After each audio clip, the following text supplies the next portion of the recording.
रामकृष्ण हरी मित्रांनो. तर दिवसभर झोप काढून बोर झालं होतं. म्हटलं चला डीमार्टला जाऊन काहीतरी शॉपिंग करूयात. आता शॉपिंग काय केली हे तुम्हाला व्हिडिओ बघता बघता समजेलच. मग मस्तपैकी ज्या काही वस्तू पाहिजे होत्या त्या घेतल्या आणि मी निघालो बाहेर.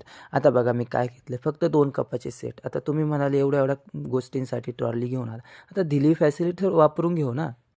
बड़ा हरामी हो बेटा.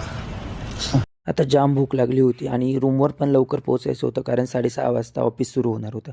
म्हटलं मग काहीतरी नाश्ताच करावा. मग एका हॉटेलमध्ये गेलो आणि भेळ घेतली. भेळीची चव म्हणाल तर एक नंबर.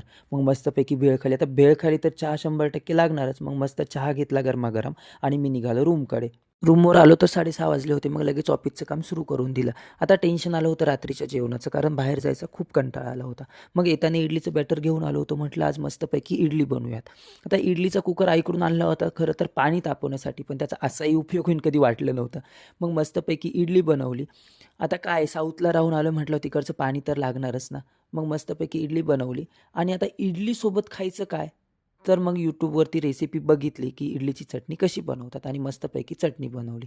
आता चटणी तर बनवून झाली. मग म्हटलं खाऊन बघूयात. टेस्ट तर एक नंबर झाली होती. मग त्यानंतर ऑफिसचं काम पुन्हा कंटिन्यू केलं. चला तर मग भेटू पुन्हा नवीन व्हिडिओमध्ये. तोपर्यंत धन्यवाद.